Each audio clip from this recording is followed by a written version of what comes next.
My name is Otaviano Canuto, and I'm a senior fellow at the Policy Center for the New South.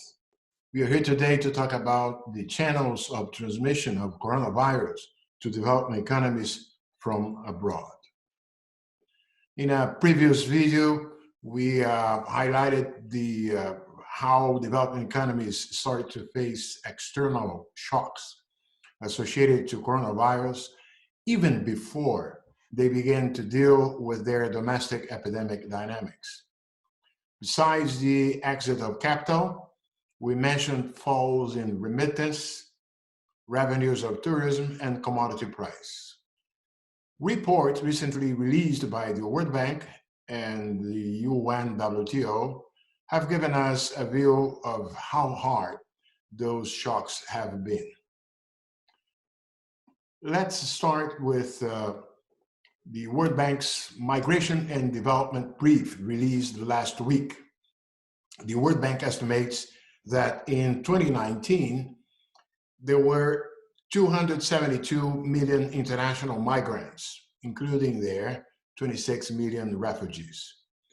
Remittance flows around the world from migrants to home countries are forecast to shrink more than $100 billion this year. Foreign workers are often the first to lose their jobs in times of crisis. The impact of the global lockdown, which has led to steep job losses across the world as economies closed, would cause a 20% decline in remittance flows to low and middle income countries. It's a fall from a record $554 billion last year to $445 billion this year. As you can see in the chart, last year, remittance overtook foreign direct investment, FDI, to become the biggest source of capital account inflows to low and middle income countries for the first time. It's impressive, as you can see. They accounted for about 8.9% of GDP in poor countries last year. Foreign direct investment, FDI, is expected to decline by even more, as you can see, due to the travel bans and disruption of international trade. The World Bank report estimates that FDI, foreign direct investment, to low and middle income countries could fall by more than 35%. Private portfolio flows through stock and bond markets, as you can see, are also going downward, and they can even fall by over 80%. Now, the issue is that those countries most vulnerable to the decline in remittance include fragile states such as Somalia, such as Haiti and South Sudan, and small island nations such as Tonga, with remittance, these have become, let's say, more than a third of the gross domestic product in some of these countries. But also larger countries, as you can see here on the left side, including India, Pakistan, Egypt, Nigeria, and the Philippines, will also be hit as remittance have become a crucial source of external financing for them. Migrant remittance provide an economic lifeline for poor households in many countries. So therefore, a reduction in remittance flows could increase poverty and reduce households' access to much needed health service, for example. So remittance-dependent countries could see households at risk as remittance incomes decline over the period. And as you can see, the change in remittance flows are taking place in all the regions. Of course, the hardest hit in this case is the Europe and Central Asia. They're expected to downfall something close to 28% this year, but even flows to sub-Saharan Africa as well are expected to fall by more than 23%. Now, so much for remittance, but we also have the issue of tourism receipts. And as you can see in this chart, the UNWTO estimated that international tourist arrivals worldwide would decline by something between 20 and 30% in this year, back to levels of 5 to 7 years ago. And the issue is that, many developing countries have in touristic flows a major and important source of revenue. You can see this in the fact that they will be hard hit by the tourism stoppage.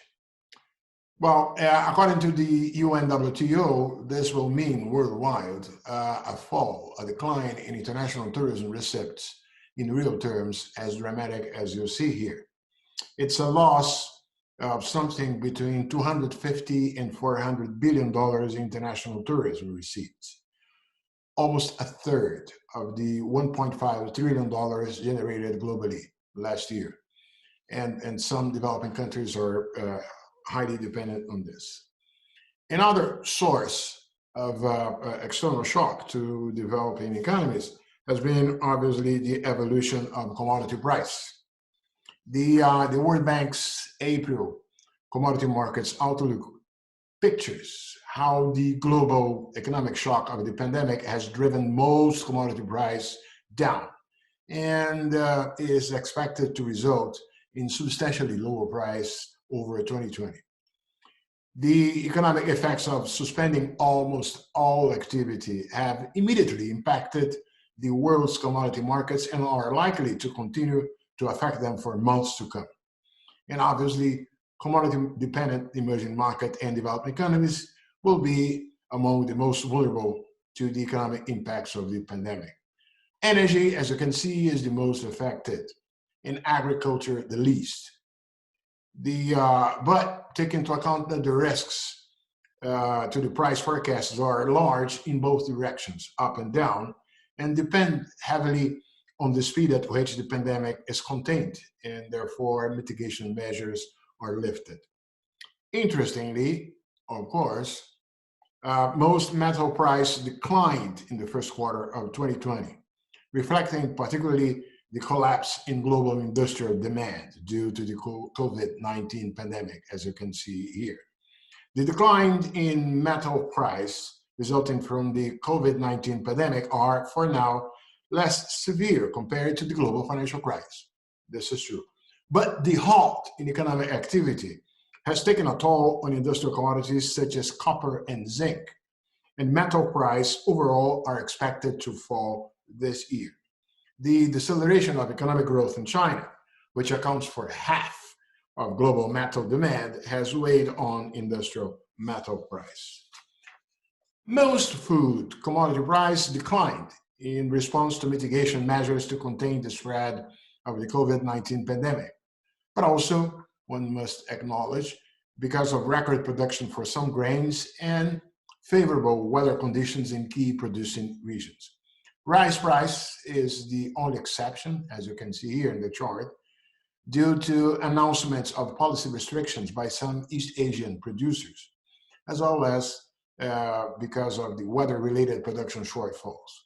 Now, the history of decline is particularly told in the oil market.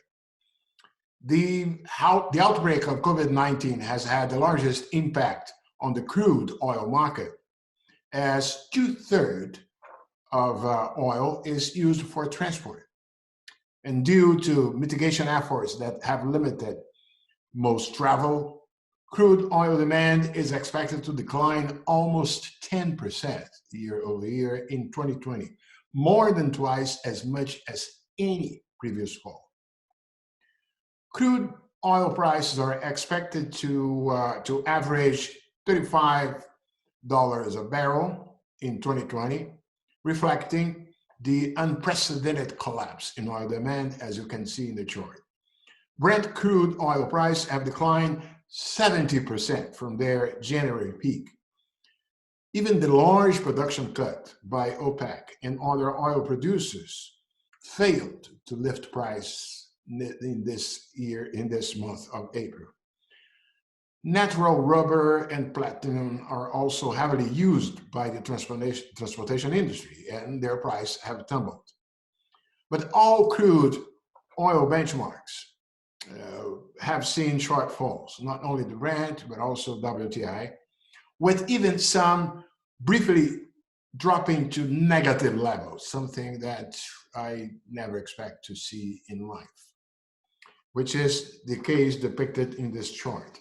The day that was last week, April 20, on Monday, when you were paid to buy oil. Can you imagine this? On Monday, April 20, the New York Mercantile Exchange, West Texas Intermediate, the WTI, crude oil front month futures price fell below $0 per barrel.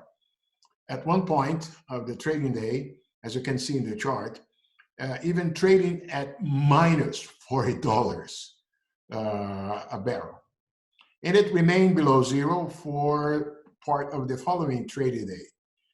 It was the first time the price for the WTI futures contract fell below zero since trading began in 1983. I explained this. The WTI front month futures contract that we're talking about in April 20 was for May 2020 delivery. And in this type of transaction, the contract was set to expire on April 21st. So the market participants that hold WTI futures contracts to expiration must take physical delivery of WTI crude oil in Cushing, Oklahoma. But as a result of the extreme demand shock downward, the excess imported and domestically produced crude oil volumes have been placed into storage. Let me give you an idea of this. This chart shows you the oil stocked in ships all over the world. And the increased demand for storage has placed significant upward pressure on crude oil storage costs.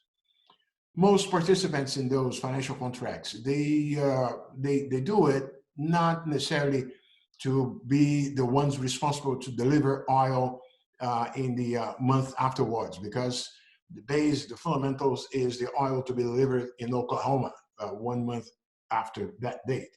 So given the fact that you had lack of storage facilities and costs skyrocketing, those who had the contracts and owned oil tried to sell them to whom they could. And that's how, at a certain moment, some of them had to pay somebody else to buy their oil.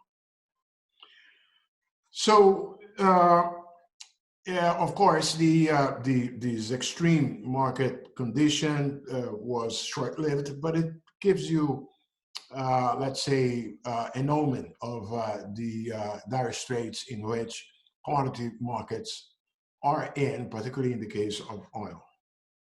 So, the point that I like to make, Liv, is that, as we explained in the previous video, these multiple negative shocks that COVID-19 has brought to developing countries, configuring a perfect storm, as we call it, demonstrates how important it will be to have international support as developing country governments sees their revenues drop, their access to financial markets dry up, and in fact, remittance-dependent poor households are impacted.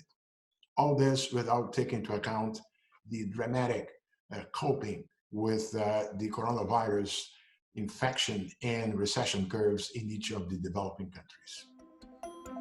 Stay tuned.